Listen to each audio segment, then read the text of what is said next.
चलो बेटे अब बातें नहीं, इधर ध्यान दो। फ्रिक्शन का मैं थोड़ा सा एक बारी ब्लॉक ओवर ब्लॉक एक दो क्वेश्चन और प्रैक्टिस कर लेते हैं। जैसे वी हैव सीन दैट ये अगर ब्लॉक मान लो मैंने कंसीडर कर लिया, ये ब्लॉक 10 केजी का है, इसके ऊपर ये ब्लॉक पड़ा हुआ है, this block is of mass 5 KG, यहां पे भी म्यू की वैल्यू है 0.6 और 5 और 10 के बीच म्यू की वैल्यू है लेट्स से 0.4। ये सिचुएशन है, ठीक है। अगर मैंने फोर्स अप्लाई किया 5 केजी ब्लॉक पर एफ, तो just I want to check कि ये दोनों एक साथ चलेंगे क्या, या 5 केजी ब्लॉक सिर्फ आगे चलेगा। सबसे पहले आप क्या करो, लिमिटिंग फ्रिक्शन कैलकुलेट कर लो। अनंतवीर कल के नोट्स बने हैं प्रॉपर, मैं देखता हूं अभी। सबसे पहले यहां पे फ्रिक्शन फोर्स की लिमिटिंग वैल्यू कितनी आ रही है, 10 और 5 15 जी, 115 2.6 90 न्यूटन, ठीक। यहां पर इस जगह पर फ्रिक्शन फोर्स की लिमिटिंग वैल्यू कितनी आ रही है, 50 इंटू 0.4 20 न्यूटन। अब इस क्वेश्चन में ये बहुत क्लियर दिखाई दे रहा है कि अगर तुमने यहां पर, क्योंकि ये फ्रिक्शन की लिमिट बहुत स्ट्रांग है 90 न्यूटन है, अगर तो तुम फोर्स अप्लाई करोगे मान लो 10-15 न्यूटन का, इस 20 न्यूटन से भी कम, लेट अस से मैंने फोर्स अप्लाई किया 15 न्यूटन का, सो व्हाट विल हैपन, ये 5 केजी का ब्लॉक, ये 10 केजी का ब्लॉक, ये फोर्स मैंने अप्लाई किया 15 न्यूटन का, क्योंकि जो हम यहां पर ना फ्रिक्शन की लिमिट कम है और यहां फ्रिक्शन की लिमिट ज्यादा है, तो इस चीज से हमें क्लियर एक हिंट मिल रही है कि इस क्वेश्चन में ये 10 केजी वाला ब्लॉक कभी नहीं चलेगा। क्यों क्यों नहीं चलेगा काव्या, क्योंकि 10 केजी के ब्लॉक को चलाएगा कौन, 10 केजी के ब्लॉक को कौन चलाएगा प्रतुल, हाँ, 5 और 10 के बीच का फ्रिक्शन। इस 10 केजी के ब्लॉक को यहां से ड्राइविंग फोर्स मिलेगा, वो तो 20 न्यूटन से बड़ा हो ही नहीं सकता, और ग्राउंड तो इसको 90 न्यूटन से पहले चलने ही नहीं देगा।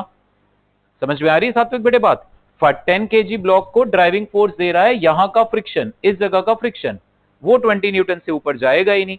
तो इसका मतलब इस क्वेश्चन में अगर तुम ये 20 न्यूटन का भी फोर्स लगा दोगे, ये कितना आएगा 20, तो इसको भी ड्राइव कितना मिलेगा 20, तो ये पीछे कितना आएगा 20, दैट्स ऑल। इसके बाद जैसे ही तुम इस फोर्स को करोगे 21 न्यूटन, क्या होगा सौम्या बेटे, ऊपर वाला ब्लॉक चल पड़ेगा, ये 20 न्यूटन ही रहेगा, ये भी 20, ये भी 20। तो ऊपर वाले 5 केजी वाले ब्लॉक के लिए अगर मैंने ये फोर्स अप्लाई किया लेट्स से 21 न्यूटन या उससे और भी बड़ा, तो बस 5 केजी वाला ब्लॉक चलेगा। नेट फोर्स कितना आएगा 5 केजी वाले ब्लॉक पे, net force on 5 KG block ये आ जाएगा 1 newton, this is equal to mass into acceleration, that's all. 10 KG block will remain at rest, क्योंकि उसको जो ड्राइव मिल सकता था वो मैक्सिमम ही 20 न्यूटन था, और उसने तो 90 न्यूटन से पहले हिलना ही नहीं है। क्लियर है गीतांश बेटे, पक्का, और प्रैक्टिस करी थी ब्लॉक ओवर ब्लॉक की। अब इसी में आप एक बार जस्ट प्रैक्टिस के लिए सॉल्व करो कि यहां पर हम कितना फोर्स अप्लाई कर सकते हैं एफ, सो दैट ये दोनों ब्लॉक एक साथ चले। पिछले वाले को नोट करने की आई थिंक जरूरत नहीं है, ये डायग्राम बनाओ आप।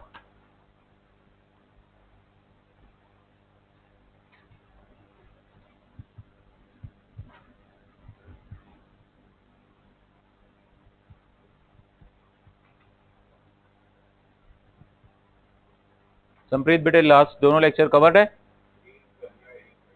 चलो आज कर लेना। What can be the maximum value of applied force capital F? What can be the maximum value of applied force capital F so that both blocks move together? So that both blocks move together.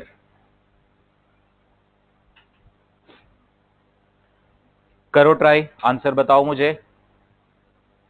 Limiting value सब लिखी हुई है सामने आपके। Maximum force हम कितना लगा सकते हैं सो दैट दोनों ब्लॉक साथ चलें, स्लिपिंग ना हो। देखो इधर बेटे, सीधी सी बात है, करो सॉल्व करो। आरजू बोल बेटे। 90 न्यूटन से तो बड़ा फोर्स लगाना ही पड़ेगा। तुम 90 न्यूटन से फोर्स कम लगाओगे फिर तो मोशन ही नहीं होगा। और एक बात सुनना, ये कर चुके हैं हम क्वेश्चन। तुमने अगर मान लो 80 न्यूटन का फोर्स लगाया तो यहां से फ्रिक्शन भी कितना आएगा 80, और यहां फ्रिक्शन आएगा नहीं अभी, क्योंकि देखो यहां अगर तुमने फ्रिक्शन लिया तो कॉन्ट्राडिक्टरी सिचुएशन आएगी कि खींच तो हम इसको रहे हैं, चल वो पड़ा। ठीक है, तो जब तक तुम्हारा ये अप्लाइड फोर्स 90 न्यूटन से छोटा है, ये ग्राउंड 10 केजी को तो चलने ही नहीं देगा। अगर 10 केजी ब्लॉक चलेगा ही नहीं तो 10 और 5 के बीच फ्रिक्शन कहां से आएगा? 10 और 5 के बीच तो फ्रिक्शन तब आएगा ना जब 10 चलेगा तो 5 को भी अपने साथ खींचेगा। जब 10 चल ही नहीं रहा तो 5 को अपने साथ कैसे खींच पाएगा फ्रिक्शन फोर्स देके? ओके, तो इसलिए जब तक अप्लाइड फोर्स, अक्षय सुन बेटे ध्यान से, 90 न्यूटन से छोटा है, इस क्वेश्चन में मोशन होगा ही नहीं। अब सुनो मेरी बात ध्यान से, जब भी मैं आपसे कहूं मैक्सिमम फोर्स कितना चाहिए साथ साथ चलें, तो आप ये देखो, ये रहा 5 केजी का ब्लॉक, ये रहा 10 केजी का ब्लॉक। 5 केजी के ब्लॉक को इस बार कौन चला रहा है गीतांश बेटे? फ्रिक्शन। फ्रिक्शन की लिमिट कितनी है 20, 20/5 कितना आया 4, यानी 5 केजी का ब्लॉक कितने मैक्सिमम एक्सेलरेशन तक चल सकता है 4। अपने को फोर्स की मैक्सिमम वैल्यू ढूंढनी है ना, तो इसका मतलब जब ये पूरा सिस्टम 4 मीटर पर सेकेंड स्क्वायर से चलेगा उस वक्त जो तुमने फोर्स लगाया है मैक्सिमम होगा। आप हमेशा देखा करो, हमेशा फिर ऐसे ही चेक किया करो। अगर मान लो तुम्हें ढूंढना है कि किस फोर्स की किस अप्लाइड वैल्यू तक ये ब्लॉक साथ साथ चलेंगे, जैसे जैसे तुम 90 न्यूटन के बाद फोर्स बढ़ाते जाओगे इन दोनों का एक्सेलरेशन बढ़ता जाएगा। बढ़ते बढ़ते जब ये एक्सेलरेशन 4 पे आ जाएगा, क्योंकि 20 न्यूटन इस पे मैक्सिमम फोर्स है, दैट इज द लिमिट, उसके बाद जब फोर्स को और बढ़ाओगे तो स्लिपिंग हो जाएगी। ठीक है, तो इस पे फ्रिक्शन फोर्स कितना लग रहा होगा आगे की ओर 20, इस पे पीछे की ओर कितना 20, ये पीछे की ओर कितना 90। 10 केजी वाला ब्लॉक अगर 4 मीटर पर सेकेंड स्क्वायर से आगे जा रहा है तो इस पे नेट फोर्स कितना होना चाहिए 40। 10 केजी का ब्लॉक 4 से जा रहा है तो कितना नेट फोर्स होना चाहिए 40। 90 और 20 110 पीछे था, तो आगे की ओर इस पे कितना फोर्स होना चाहिए 150 न्यूटन। खत्म हो गया क्वेश्चन। इसका मतलब जब ये अप्लाइड फोर्स तुम 150 न्यूटन पे पहुंचाओगे उस वक्त the system is this 5 KG और 10 केजी के बीच स्लिपिंग जस्ट स्टार्ट हो जाएगी। That's all. ऐसे सॉल्व करो आप। कबीर नहीं समझ में आई बात? नोट करो इसको। अभी आज लास्ट कल का लेक्चर कवर्ड है, नोट कर लो इसको बेटे। तो कहीं भी कोई डाउट आ रहा है मुझे बताओ लावण्या। हाँ वही एक्चुअली उसी का मैंने आज शॉर्टकट सिखाया। आप दोनों को सिस्टम मानो बेटे, ऐसे कर लो।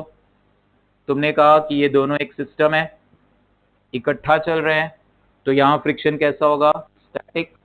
इस पे फोर्स अप्लाई किया तुमने कैपिटल एफ, वो मेथड थोड़ा सा इससे लेंदी हो जाएगा हल्का सा। ठीक, यहां पे फ्रिक्शन आएगा आगे की ओर स्मॉल एफ, यहां पे पीछे की ओर स्मॉल एफ, और ये तो ऑफ कोर्स 90 लो गई क्योंकि मोशन हो चुका है शुरू। ठीक, इसके लिए एक्सेलरेशन कितना आएगा बेटे F is equal to 5a।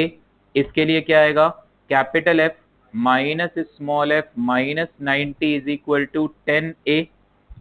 ये आ जाएगी सिचुएशन। नाउ यहां से a की वैल्यू f/5 यहां रख दो, capital F minus small f minus 90 is 10a। a की वैल्यू f/5 रखोगे, सो f/5 ये कितना आ जाएगा 2f, तो f माइनस 90 कितना आ जाएगा 3f। ये रिलेशन आ गया। अब आप कहोगे जैसे जैसे हम ये फोर्स बढ़ाते जाएंगे वैसे वैसे फ्रिक्शन बढ़ता जाएगा, और जैसे ही ये फ्रिक्शन अपनी लिमिटिंग वैल्यू पे आएगा बस उस वक्त तक ही ये साथ साथ चलेंगे। तो अब इस इक्वेशन में स्मॉल f की लिमिटिंग वैल्यू डाल दो 20, तो कैपिटल F माइनस 90 ये आ गया 60, f आ गया 150। वहां से भी कर लो, ये ज्यादा लॉजिकल है, आपको समझ में आएगा। ठीक है, उसको भी समझो इसको भी समझो। हमारा पर्पस ये नहीं है बस जैसे तैसे गिरते पड़ते क्वेश्चन सॉल्व कर दें, बहुत तेज सॉल्व करना है, डिफरेंट डिफरेंट वेज में सोचना है, उससे हमारे और कॉन्सेप्ट स्ट्रांग बनेंगे। ये मत कहना सर ऐसे ही ठीक है वैसे नहीं, ये कॉम्प्रोमाइजिंग स्टेटमेंट नहीं चाहिए। ऐसे भी ओके होना चाहिए, वैसे भी ओके होना चाहिए। वो समझ में आ गया बेटे? नोट कर लो, इसको भी बेशक नोट कर लो। आप समझ गए ना इसको बेटे?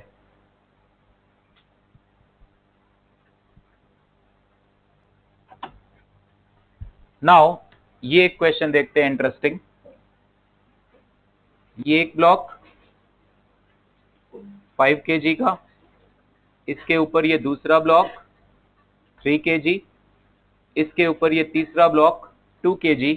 ग्राउंड को स्मूथ ले लेते हैं, थोड़ा सिचुएशन आसान हो जाएगी। जैसे ही तुमने देखा कि यार ग्राउंड तो स्मूथ है, तो इसका मतलब इन तीनों ब्लॉक्स में से इन दोनों के बीच फ्रिक्शन है, यहां और यहां फ्रिक्शन है। जैसे ही तुमने देखा कि ग्राउंड तो स्मूथ है, तुरंत तुम्हारे दिमाग में ये आना चाहिए कि अब तो इन तीनों में से किसी पर भी जरा सा भी फोर्स लगाया तो मोशन तो पक्का स्टार्ट होगा। सवाल ही नहीं उठता कि इन तीनों ब्लॉक्स में से कोई ना कोई एक चले ना, ऐसा हो ही नहीं सकता, क्योंकि ग्राउंड पे फ्रिक्शन नहीं है। तुम इसे 2 मिनट के लिए 10 केजी की एक सिंगल ब्लॉक मानो, स्मूथ टेबल पे पड़ा है, मैं तो इतना सा भी फोर्स लगा दूंगा मोशन तो स्टार्ट हो जाएगा। तो जब भी तुमने देखा कि ग्राउंड पे फ्रिक्शन नहीं है, तो इसका मतलब अब मोशन तो होना ही होना है। ठीक है। नाउ 2 kg और 3 kg के बीच में मान लो म्यू की वैल्यू है 0.6। 3 और 5 के बीच में मान लो म्यू की वैल्यू है 0.4। तो पहले तो लिमिटिंग वैल्यूज चेक कर ली जाए जरा। ये आएगा 20 इंटू 0.6, 12 न्यूटन लिमिटिंग फ्रिक्शन आएगा। दूसरी जगह पर यहां पर 3 और 2, तो इस जगह पे नॉर्मल फोर्स आएगा 5G, 50 इंटू 0.4, 20 न्यूटन। ये तो आ गई फ्रिक्शन फोर्स की लिमिटिंग वैल्यूज। ठीक है बेटे, पक्का, इसमें तो दिक्कत नहीं है अभी। नाउ बीच वाले ब्लॉक पे मैंने फोर्स अप्लाई किया F, और सवाल है F की किस वैल्यू पर स्लिपिंग शुरू होगी 2 और 3 के बीच, और किस वैल्यू पर स्लिपिंग शुरू होगी 3 और 5 के बीच। इंटरेस्टिंग क्वेश्चन है। ठीक है, आप 2-4 मिनट टाइम, क्वेश्चन लिख लो। Find at what value of capital F, find at what value of capital F slipping will start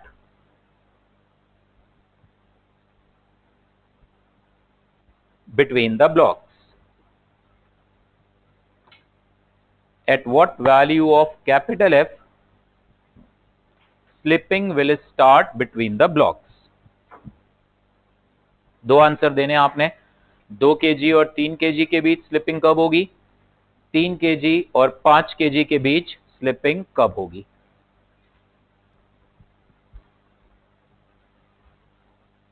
इस बार आप फोर्स अप्लाई कर रहे हो 3 kg पर, तो चेक करो, दूसरे वाले मेथड से लावण्या करते हैं।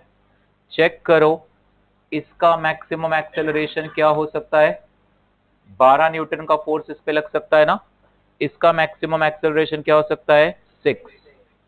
इसका मैक्सिमम एक्सेलरेशन क्या हो सकता है, 4। यानी ये 5 kg 4 से तेज। देख इस मेथड से कितनी जल्दी मुझे आइडिया लग रहा है कि इस क्वेश्चन में स्लिपिंग 3 और 5 के बीच पहले होगी शायद। पिछली क्लासेस में हमने एक ऐसा क्वेश्चन किया था जहां पे स्लिपिंग इस जगह पहले हुई थी। यहां पे हमें हिंट मिल रही है कि यार 2 kg वाला ब्लॉक तो ज्यादा तेज एक्सेलरेशन से चल सकता है फ्रिक्शन की वजह से। 2 kg वाले ब्लॉक पे फ्रिक्शन 12 न्यूटन तक जा सकता है। सो 12/2, इसका मैक्सिमम एक्सेलरेशन क्या आ सकता है, 6। इसका मैक्सिमम एक्सेलरेशन क्या आ सकता है, 4, 20/5। तो इसका मतलब जैसे जैसे तुम अप्लाइड फोर्स बढ़ाते जाओगे, अगर मान लो इस अप्लाइड फोर्स की वैल्यू है 20 न्यूटन, ऐसे तुम लोग को सीखना पड़ेगा बेटे। छोटे बच्चों की तरह ब्लॉग बनाते रह गए, फाइनल 2 साल तक भी इक्वेशंस लिखते रह गए, फिर जेई मेन में या एडवांस में इतनी जल्दी क्वेश्चन हम कर नहीं पाएंगे। अब हमने क्या देखा, 4 मीटर पर सेकंड स्क्वायर तक तो ये तीनों साथ चल सकते हैं, 4 तक, क्योंकि ये 4 से ऊपर नहीं जा सकता। तो जब तुम ये फोर्स अप्लाई करोगे 40 न्यूटन का, तीनों का टोटल मास कितना है 10 केजी, जब तुम ये फोर्स लगाओगे 40 का, ग्राउंड से तो फ्रिक्शन है नहीं, जब तुम इन तीनों को एक सिंगल बॉडी मानोगे तो फ्रिक्शन की तो मैं 2 मिनट के लिए बात ही नहीं करूंगा, वो तो इंटरनल फोर्स हो गया। मेरे को तो ये 10 केजी का ब्लॉक दिख रहा है और एक 40 न्यूटन का फोर्स दिख रहा है। कितने एक्सेलरेशन से तीनों चलेंगे 4 से। उस वक्त 3 और 5 के बीच स्लिपिंग ऑन द वर्ज होगी। ठीक, तो अब जब मैं ये फोर्स अप्लाई करूंगा 40 न्यूटन का, ये 2 केजी, ये 3 केजी, ये 5 केजी, ये फोर्स अप्लाई किया 40 न्यूटन का। ठीक है, पता है कि तीनों ब्लॉक 4 मीटर पर सेकंड स्क्वायर से जा रहे हैं। 2 केजी का ब्लॉक अगर 4 मीटर पर सेकंड स्क्वायर से जा रहा है तो इस पे फ्रिक्शन कितना होगा 8, तो इस पे फ्रिक्शन आगे लगेगा 8, तो इस पे पीछे लगेगा 8। इस क्वेश्चन में 3 केजी ब्लॉक पर दोनों तरफ से, ऊपर से भी नीचे से भी फ्रिक्शन पीछे आएगा। रिलेटिव मोशन, कौन तेज भागना चाह रहा है 3, तुम खींच रहे हो, तो ऊपर वाला ब्लॉक नीचे वाला दोनों उसको रोकना चाहेंगे। तेज कौन भागना चाह रहा है 3 केजी का ब्लॉक ना, तो दोनों ब्लॉक 2 और 5 उसे रोकना चाहेंगे। 5 केजी वाला ब्लॉक कितने एक्सेलरेशन से जा रहा है 4, तो इसके फ्रिक्शन फोर्स कितना लग रहा होगा 20, तो ये फ्रिक्शन फोर्स आगे की ओर आ रहा होगा 20, तो ये फ्रिक्शन फोर्स पीछे की ओर आ रहा होगा 20।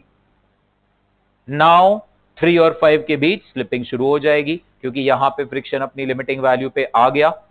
2 और 3 के बीच अभी लिमिटिंग वैल्यू नहीं आई है। समझ में आ रही है बात? ये अब जैसे ही तुम्हारा अप्लाइड फोर्स 40 पहुंचा, 3 और 5 के बीच स्लिपिंग विल स्टार्ट। क्लियर है? 3 केजी का भी देख लो, 3 केजी ब्लॉक कितने एक्सेलरेशन से जा रहा है 4, तो नेट फोर्स इस पे क्या होना चाहिए 12 न्यूटन। देख लो है, 40 आगे है 28 पीछे है, 12 न्यूटन है। तो इसका मतलब 40 न्यूटन के अप्लाइड फोर्स पर 3 और 5 के बीच स्लिपिंग शुरू। 2 और 3 के बीच आप सोचो अब जरा फिर से, फिर मैं बताऊंगा। ये लावण्या मेथड ठीक है ना? ये भी पक्का? आप चेक करो कि भाई साहब जो ब्लॉक को फ्रिक्शन चला रहे हैं उनका मैक्सिमम एक्सेलरेशन हो कितना सकता है। तो जब सिस्टम उस एक्सेलरेशन पे चलेगा तो उस जगह पे स्लिपिंग ऑन द वर्ज होगी, शुरू होने वाली होगी स्लिपिंग। ठीक, नोट कर लो। अब अगले पार्ट में गलती नहीं करना श्रेया बेटे। 3 और 5 के बीच तो 40 न्यूटन का फोर्स लगाने पर 3 और 5 के बीच तो स्लिपिंग हो गई। अब मुझे पता करना है यहां स्लिपिंग कब होगी। उसके लिए फ्रिक्शन को यहां पे कितना होना पड़ेगा 12 न्यूटन। लिमिट यहां पे 12 न्यूटन है ना फ्रिक्शन की। करो जरा 2 मिनट सॉल्व।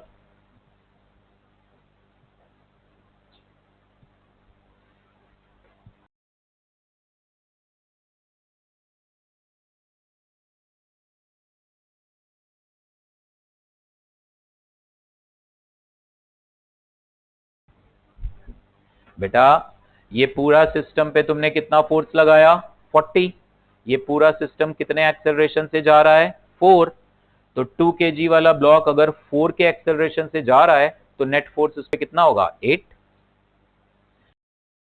5 केजी वाला ब्लॉक 4 के एक्सेलरेशन से जा रहा है तो इस पे नेट फोर्स कितना आया 20 आया। समझ में आ रही है बात ना? अगर आपको ये 5 केजी का ब्लॉक, देवंशिका आप भी ध्यान दो बेटे, ये 5 केजी का ब्लॉक अगर 4 मीटर पर सेकेंड स्क्वायर से जाता दिख रहा है तो नेट फोर्स तो इस पे 20 न्यूटन है ना। नोट कर लो। और अब मुझे ये बताओ कि 2 और 3 के बीच स्लिपिंग कब होगी। 2 और 3 के बीच स्लिपिंग कब होगी जब वहां पे फ्रिक्शन कितना हो जाएगा 12। यस बेटे, आगे वाला पार्ट बता रहे हो आप। ये F 30 न्यूटन कैसे आया, मतलब क्या है ये 30? बेटे 40 से तो ऊपर हो चुका है फोर्स, आप ये नीचे 20 न्यूटन भूल गए। 20 न्यूटन तो रहेगा ना। तुमने मतलब 5 केजी वाले ब्लॉक को चुपचाप नीचे से खिसका के हटा दिया क्या? 5 केजी वाला ब्लॉक है नीचे 62, देखते हैं 50 आ रहा है। देखो अब क्या होगा सुनो, अब 5 kg वाले ब्लॉक की कहानी खत्म। अब अगर तुम इस फोर्स को 40 से करोगे 41, भव्या क्या होगा बेटे? इसको 40 से करोगे 41, ये 3 kg और तेज भागना चाहेगा। ठीक है, ये 3 kg और तेज भागना चाहेगा, तो यहां पे और यहां पे फ्रिक्शन बढ़ना चाहेगा, बट यहां तो फ्रिक्शन अपनी लिमिट पे आ चुका है, यानी अब 5 kg वाला ब्लॉक तो स्लिप करना शुरू कर गया, तो अब इसे भूल जाओ, इसे भूल जाओ। लेकिन इस फोर्स को मत भूलना, 5 kg वाला ब्लॉक नीचे है तो सही, स्लिप कर गया अब वो। अब 2 और 3, जब तुम्हारा फोर्स 40 न्यूटन को एक्सीड कर गया, अब ये 2 और 3 इकट्ठा चल रहे हैं और 5 kg उनके नीचे ही है बट धीरे चल रहा है 4 से। 5 kg वाला ब्लॉक धीरे धीरे आगे बढ़ेगा, 2 और 3 तेज आगे बढ़ेंगे, और थोड़ी देर तक अभी 2 और 3 एक साथ चलेंगे। क्यों? क्योंकि वहां पे फ्रिक्शन अभी लिमिटिंग नहीं पहुंचा। अब फिर वही मेथड लावण्या सुन बेटे, 2 kg वाले ब्लॉक का मैक्सिमम एक्सेलरेशन क्या हो सकता है? 6, यानी ये 3 और 2 जब 6 के एक्सेलरेशन पे चलेंगे, ये 5 kg का ब्लॉक कितने एक्सेलरेशन पे चलेगा? जब 6 के एक्सेलरेशन के लिए 3 और 2 5 पर नेट फोर्स कितना होना चाहिए? 30 न्यूटन। 5 इंटू 6 20 न्यूटन ऑलरेडी पीछे है, तो इसका मतलब आगे की ओर ये फोर्स अप्लाइड फोर्स कितना होना चाहिए? 50 न्यूटन। इस वक्त ये दोनों ब्लॉक 6 मीटर पर सेकंड स्क्वायर पे चलेंगे और यहां पे फ्रिक्शन अपनी लिमिट पे आ गया होगा। फिर से सुनो मैंने क्या किया, मैंने माना ये दोनों ब्लॉक को एक सिंगल बॉडी 5 kg की, ये 5 kg की बॉडी किस एक्सेलरेशन पे जा रही है? 6 क्यों लिया मैंने श्रेया? क्योंकि 2 kg ब्लॉक का मैक्सिमम एक्सेलरेशन हो सकता है 6, 12/2। इसलिए किसी भी जगह पे स्लिपिंग कब शुरू होगी? जब वो जो ब्लॉक है जिसको फ्रिक्शन चला रहा है वो अपने मैक्सिमम एक्सेलरेशन पे आ जाएगा। 2 kg वाले ब्लॉक को फ्रिक्शन चला रहा है, 2 kg वाले ब्लॉक पे फ्रिक्शन 12 न्यूटन से बड़ा नहीं जा सकता, तो 2 kg वाले ब्लॉक का एक्सेलरेशन 6 से तेज नहीं हो सकता। तो इसका मतलब जब ये दोनों, ये तो बेचारा 4 मीटर पर सेकंड स्क्वायर पे ठहर गया, ये तो 4 से ही चलेगा, ये दोनों का एक्सेलरेशन जब आएगा 6 के एक्सेलरेशन के लिए 5 kg के ब्लॉक को नेट फोर्स क्या चाहिए? 30। 20 ऑलरेडी पीछे था, यानी ये कितना होना चाहिए? 50। और अब अगर 2 kg का ब्लॉक 6 से जा रहा है तो ये क्या होगा? 12, ये भी क्या होगा? 12। दैट्स ऑल, हो गया क्वेश्चन। यानी 40 न्यूटन पर स्लिपिंग शुरू हो जाएगी 3 और 5 के बीच, 50 न्यूटन पर स्लिपिंग शुरू हो जाएगी 3 और 2 के बीच। डन। ओके, नोट करो इसको।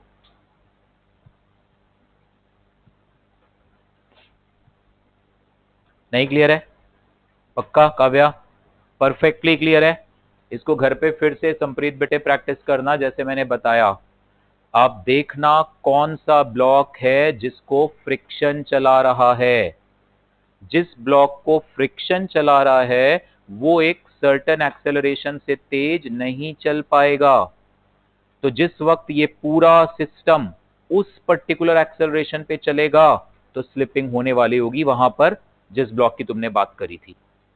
इट्स ओके, ठीक है। एक और करो, चलो ऐसे ही यही फोर्स लगा देते हैं, चलो इस बारी इस पे। अब बताओ जरा, F की किस वैल्यू पर 2 और 3 के बीच स्लिपिंग होगी और F की किस वैल्यू पर 3 और 5 के बीच स्लिपिंग होगी? बताओ जरा।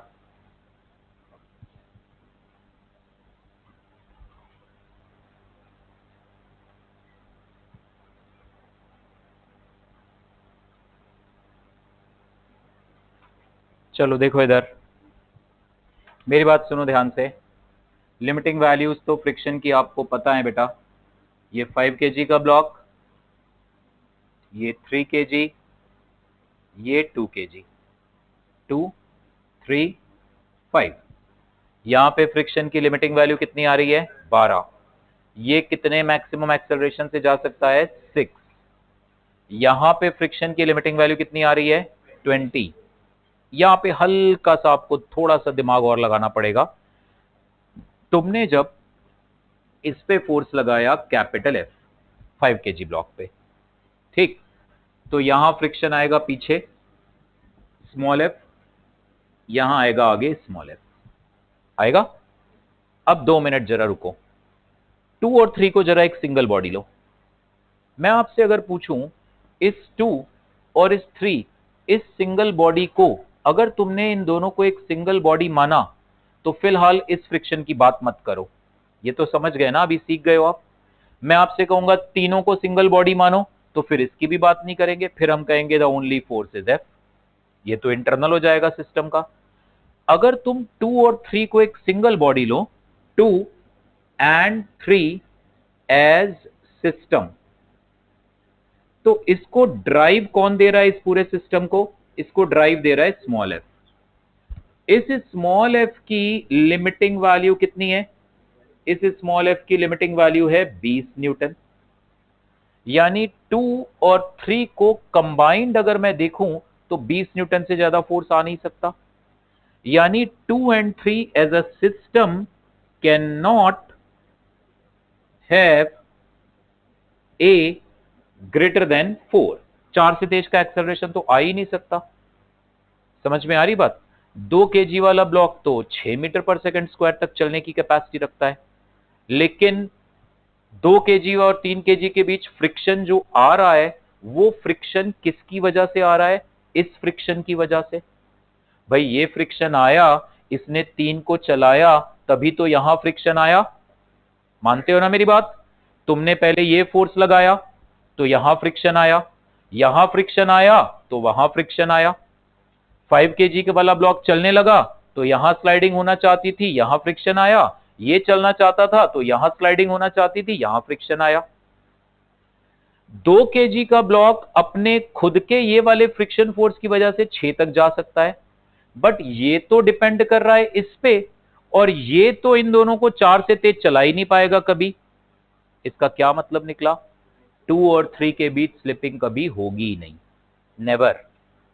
क्योंकि 2 और 3 के बीच स्लिपिंग कराने के लिए रिस्पॉन्सिबल जो फोर्स है वो खुद ही बेचारा वीक है, वो इतना ज्यादा हो ही नहीं पाएगा कि फ्रिक्शन यहां पे लिमिटिंग पहुंचा दे। तो इसलिए 2 और 3 को तुम एक सिस्टम ही रहने दो, और जब ये फोर्स आ जाएगा 20 न्यूटन, यानी ये कितना आ जाएगा 20, यानी ये पूरा सिस्टम जब 4 मीटर पर सेकंड स्क्वायर से चलेगा, क्योंकि एक्सेलरेशन 4 से बड़ा नहीं हो सकता, इक्वल हो सकता है, तो ये पूरा सिस्टम 4 से चलने के लिए ये फोर्स कितना होना चाहिए? 40 न्यूटन। तो जिस वक्त तुम ये फोर्स अप्लाई करोगे 40 न्यूटन का, उस वक्त ये तीनों ब्लॉक किस एक्सेलरेशन से आगे भागेंगे? 4। यहां पे फ्रिक्शन फोर्स कितना आएगा? 20। इन दोनों को एक सिंगल बॉडी लो तो 5 केजी के ब्लॉक पे फोर्स कितना आ रहा है? 20। तो एक्सेलरेशन कितना आ रहा है? 4। तुम 2 और 3 को अलग देखना चाहो तो बोल दो 2 केजी ब्लॉक किस एक्सेलरेशन से जा रहा है? 4। तो इस पे फ्रिक्शन आगे की ओर कितना होगा? 8।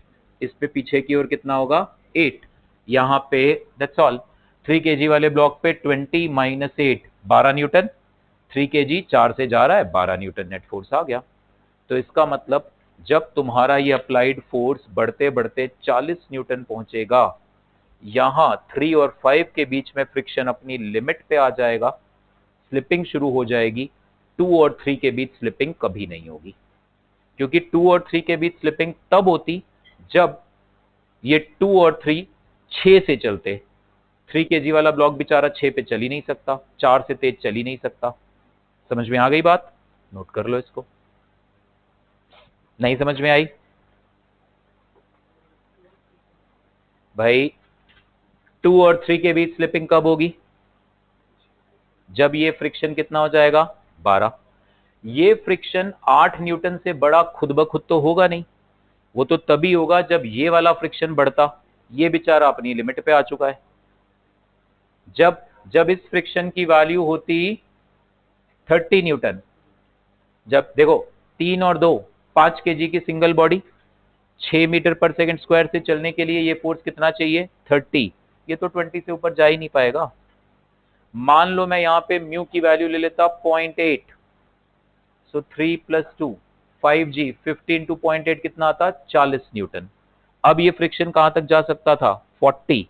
तो जिस वक्त ये फ्रिक्शन आता 30, उस वक्त ये फ्रिक्शन आता 12, 2 और 3 के बीच स्लिपिंग शुरू हो जाती। बट अब ये फ्रिक्शन देखो, इस फ्रिक्शन फोर्स को इंक्रीज करने वाला ये फ्रिक्शन था, ये बेचारा अपनी लिमिट पे पहले ही आ गया, इससे पहले कि उसकी लिमिट आती। इस फ्रिक्शन को बढ़ाने वाला कौन था, ये फ्रिक्शन। ये खुद ही अब नहीं बढ़ेगा, ये अपनी लिमिट पे आ गया, इसलिए ये भी 8 न्यूटन से ऊपर नहीं जा पाएगा। ठीक है, नोट करो इसको। कोई और डाउट? यस बेटे। दूसरा मेथड भी इनडायरेक्टली यही मेथड है, यही है वो, बस मैं तुम लोग को थोड़ा सा स्पीड अप करने के लिए बता रहा हूं, और वो कोई बात नहीं है, टाइम लगेगा, हो जाओगे। टाइम देना पड़ेगा आपको। अब आप घर पे टाइम ही ना दो इसको, तो फिर पुराने मेथड से ही करो, उससे सॉल्व करो। आप एक एक स्टेप लिख के, इक्वेशंस लिख के करो, कोई दिक्कत नहीं है, उससे भी आंसर आएगा आपका। इसको दोबारा अपने पुराने मेथड से ही करना। आप मानना तीनों इकट्ठा चल रहे हैं, यहां फ्रिक्शन मानना F1, यहां F2, सॉल्व करके देखना आप पहुंचोगे यहीं पर। दोनों मेथड में कोई फर्क है नहीं। वहां तुम इक्वेशन लिख लिख के कर रहे थे, यहां हमने डायरेक्ट बोल दिया। ओके काव्या, क्लियर है ये? श्रेया, ओके। एक क्वेश्चन और करते हैं, फिर आप टेस्ट दो।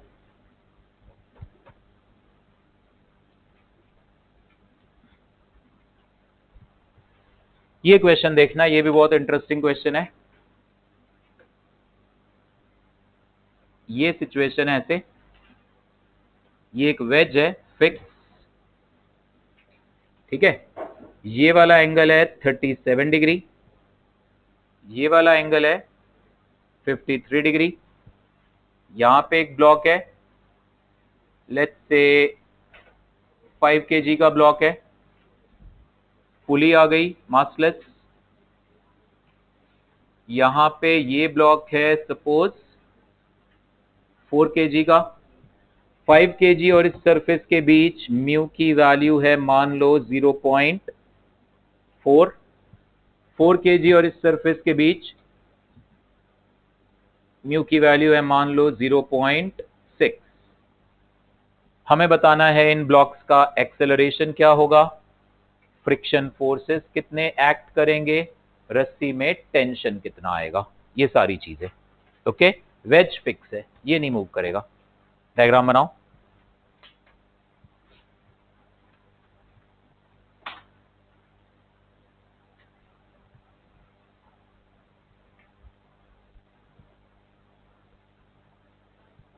जी बेटे, wedge is fixed, wedge is fixed. Find acceleration of both the blocks, find acceleration of both the blocks and tension force in the string.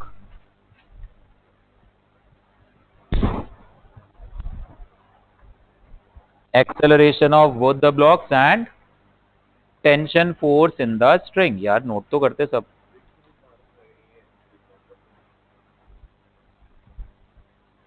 दो मिनट दिमाग लगाओ। पहले ये सोचो, फ्रिक्शन ना होता तो किस तरफ मोशन होता, जरा देख लिया जाए।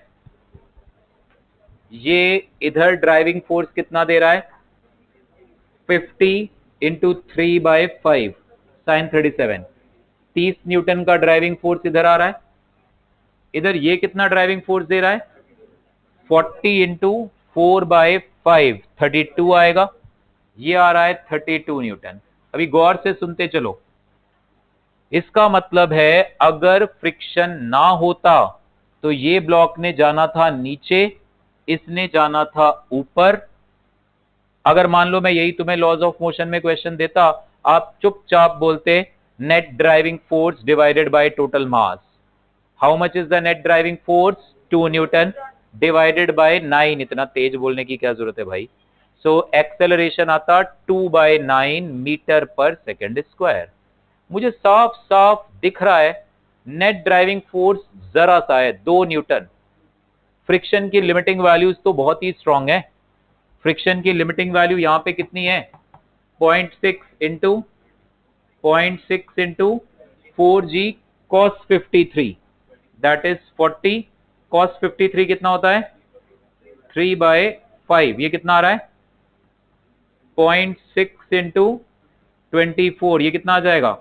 14.4 न्यूटन। यार ये तो यही वाला फ्रिक्शन ही अच्छा खासा है, तो ये तो साफ दिख रहा है इस क्वेश्चन में मोशन नहीं होगा। फिर भी हमें रस्सी के टेंशन तक भी पहुंचना है। ओके, इधर आओ जरा। ये 30 न्यूटन है, यहां फ्रिक्शन की लिमिटिंग वैल्यू कितनी है चेक करो जरा। म्यू इंटू 50 cos 37, cos 37 होता है 4/5, तो ये आ जाएगा 40 इंटू 0.4, 16। शाबाश अनंतवीर, पीटीएम की धमकी दी तो तुरंत आंसर आया। सो 16 न्यूटन। तो ये तो साफ दिख रहा है मोशन नहीं होगा, क्योंकि ड्राइविंग फोर्स यहां पे कितना है? ड्राइविंग फोर्स है यहां पर 32 न्यूटन का, और अपोजिंग फोर्स क्या है यहां पे? अपोजिंग, डबल एस तो नहीं आता ना? अपोजिंग फोर्स क्या क्या है? 30 प्लस 14.4 प्लस 16, ये तीनों मिल के रोकेंगे मोशन को। एक अकेला बेचारा 32 मोशन इधर देना चाह रहा है, ये फ्रिक्शन भी रोकेगा, ये फ्रिक्शन भी रोकेगा, ये भी रोकेगा मोशन को, ये फ्रिक्शन इधर, वो देखना पड़ेगा हमें। ये सवाल ना आसान नहीं है, इंटरेस्टिंग होता जा रहा है। इंटरेस्टिंग यूं होता जा रहा है, तुमने ये तो बोल दिया कि भाई साहब acceleration 0, the system will be at rest, ये तो तुम्हें दिख गया तुरंत। तुमने कहा सिस्टम तो रेस्ट पे है, मोशन तो नहीं होगा, क्योंकि ड्राइविंग फोर्स बेचारा एक, अपोज करने वाले 3, यहां का फ्रिक्शन भी, यहां का फ्रिक्शन भी, और इसका वेट भी। समझ में आ रही बात? 3 फोर्सेस अपोज, उनका सम तो बहुत बड़ा आ रहा है, मोशन तो नहीं होगा। अब सवाल ये उठता है, फ्रिक्शन फोर्स यहां कितना एक्ट करेगा और यहां कितना? ये बात भी क्लियर है, फ्रिक्शन स्टैटिक होगा क्योंकि स्लाइडिंग नहीं हो रही। इसका मतलब है इस जगह पे फ्रिक्शन 0 से 14.4 के बीच कुछ भी हो सकता है, इस जगह पे फ्रिक्शन 0 से 16 के बीच कुछ भी हो सकता है। कितना? कोई बताएगा? सोच के कोई बताएगा कितना? यहां 2 न्यूटन। नहीं तो टेंशन 30 लोगे।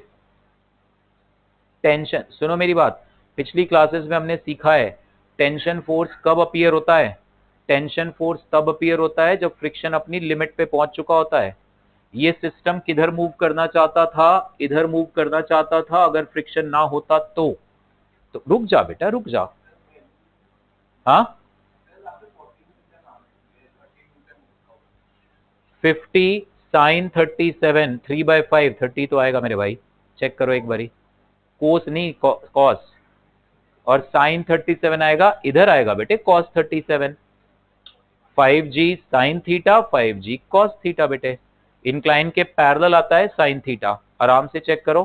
तुम लोग ना डायग्राम्स में थोड़ा सा वो गलतियां कर देते हो, इसलिए छोटी छोटी सिली मिस्टेक हो जाती है। सो एनीवेज इधर ध्यान दो, जिस डायरेक्शन में मैंने आपको क्या देखो, जीवन ज्योत का कहना है सर यहाँ पे टेंशन को आप ले लो 30, मतलब ये ले लो 2 न्यूटन, टेंशन 30, 30, 30, तो फ्रिक्शन नो, गलत। फ्रिक्शन पहले आता है, बाद में बचा हुआ टेंशन। सीखा है ना हमने, पिछली क्लासेस में देखा था। ये एक इंक्लाइन प्लेन है ऐसे, इस इंक्लाइन प्लेन पे एक ब्लॉक पड़ा है ऐसे, मान लो इसका mg साइन थीटा आ रहा है 10 न्यूटन, फ्रिक्शन की लिमिट है 12 न्यूटन। इसका mg साइन थीटा कितना आ रहा है? 10, फ्रिक्शन की लिमिट है 12, तो यहाँ पे फ्रिक्शन कितना एक्ट करेगा? 10। मान लो पीछे एक रस्सी होती, तो रस्सी में टेंशन क्या आता? 0, टेंशन आना ही नहीं था रस्सी में, फ्रिक्शन नहीं संभाल लिया। तो इस केस में जिस डायरेक्शन में मोशन होना चाहता था, उस तरफ वाले ब्लॉक पर फ्रिक्शन को लिमिटिंग लो। ठीक है, ये इंपॉर्टेंट पॉइंट है इस क्वेश्चन का। जिस डायरेक्शन में मोशन होना चाहता है, उस डायरेक्शन वाले फ्रिक्शन को लिमिटिंग लो पहले। तो यहां पे फ्रिक्शन फोर्स तुम कितना लोगे? 14.4। 32 में से 14.4 सब्ट्रैक्ट करो, कितना आया? कितना आया? 17.6। ये आएगा रस्सी का टेंशन 17.6। तो इधर से ये रस्सी का टेंशन आएगा 17.6। ये 30 और ये 17.6 का difference will be the friction here. 30 और 17.6 का डिफरेंस क्या आएगा? 12.4। ये 16 है, 12 पॉइंट, ये आंसर है। This is interesting point. जो ये बोला ना, ये इंटरेस्टिंग पॉइंट है। जिस डायरेक्शन में मोशन होना चाहता था, उस डायरेक्शन वाले वो जो ब्लॉक है उसके फ्रिक्शन को लिमिटिंग लो, फिर टेंशन ढूंढो, फिर यहां का फ्रिक्शन ढूंढो। This was the main point of this question. ये एडवांस में आया था 1997 में। वैल्यूज कुछ और थी, मैं आपको दूंगा असाइनमेंट में करने के लिए, वो प्रीवियस ईयर में जब हम करेंगे क्वेश्चंस मिलेगा। समझ में आई बात? आसान। तुमने ये तो तुरंत देख लिया कि भाई साहब एक्सेलरेशन नहीं है, मोशन नहीं होगा। आगे दिक्कत आ गई, मोशन होता है तो फ्रिक्शन की वैल्यू बड़े प्यार से हम बोल देते हैं म्यू के इंटू एन या म्यू एन। मोशन नहीं होता तो दिक्कत आती है, क्योंकि फ्रिक्शन अब 0 से म्यू एन के बीच पता नहीं क्या होगा, सिचुएशन बताएगी क्या होगा, और फोर्सेस को देखना पड़ेगा कितने कितने फोर्सेस हैं। इसको हाईलाइट करके नोट करना है चीज को।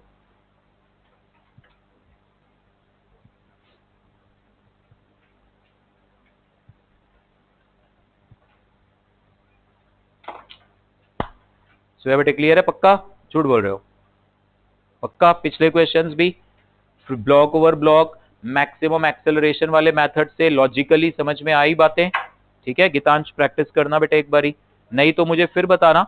मंडे ऑल दो क्लास मंडे, अब मैं नया टॉपिक स्टार्ट करूंगा सर्कुलर मोशन, बट फ्रिक्शन ऐसा चैप्टर है जिसमें बहुत सारी वैरायटी के क्वेश्चंस आपको मिल सकते हैं। और कुछ नहीं है, फंडामेंटली आप सोचोगे, सीखते जाओगे धीरे धीरे। वो वेरिएशंस आते रहेंगे, आप टेस्ट दोगे, प्रैक्टिस करोगे। मतलब जेई की तैयारी में ना ऐसा ही होता है, कभी भी आप ये सोचो चलो जी ये चैप्टर अब खत्म, इसका हमने A to Z सब कुछ कर लिया, ऐसा नहीं होता। अभी भी कोई क्वेश्चन उठ के ऐसा आ जाएगा जहां पे तुम्हें बहुत प्यार से, तो ये नहीं कभी सोचना इस तरह का क्वेश्चन कभी नहीं देखा।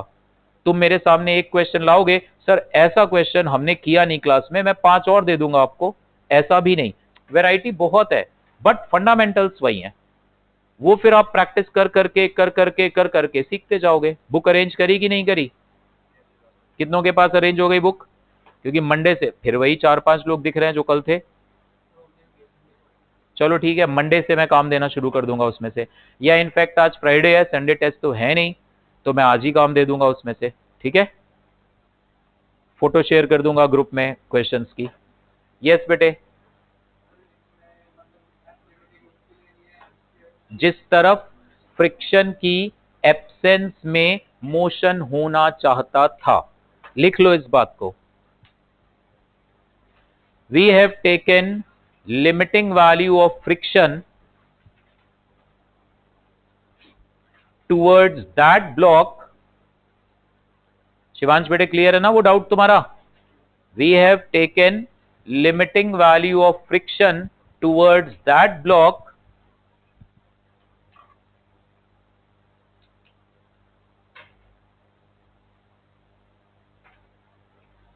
क्या लिखें? We have taken limiting value of friction towards that block in which, थोड़ा इंग्लिश में हेल्प कर दो मेरी। We have taken limiting value of friction, Sampreet बताएगा, towards that block, English complete करो, कि जिस डायरेक्शन में ये सिस्टम मूव करना चाहता था फ्रिक्शन की एब्सेंस में। तुम्हारा ध्यान कहां है? We have taken limiting value of friction towards that block where there was tendency of motion in the absence of friction. Hindi में भी लिख लिया करो, कोई दिक्कत नहीं है, हमें फैक्ट है। इंग्लिश जितनी मर्जी पढ़ लो, जो बेसिक हम, अब यहाँ तो कोई तुम में से ऐसा है कि जिसको बचपन से पैदा होते ही इंग्लिश ही सुनी है घर में, है कोई ऐसा? मुझे नहीं लगता। तो वो ना आपको जल्दी, भाई अगर मैं सिंपल बोलूं फ्रिक्शन की एब्सेंस में इधर मोशन होना चाहता था, इसलिए मैंने फ्रिक्शन को यहां लिमिटिंग लिया, बात खत्म। ठीक है, in which direction tendency of relative motion was there in the absence of friction. ठीक है, जैसे समझ में आए लिख लिया करो उसको। चलो टेस्ट के लिए दूर दूर हो जाओ। हरनूर बेटे ऐसे क्यों देख रहे हो, दूर दूर होके बैठो टेस्ट के लिए।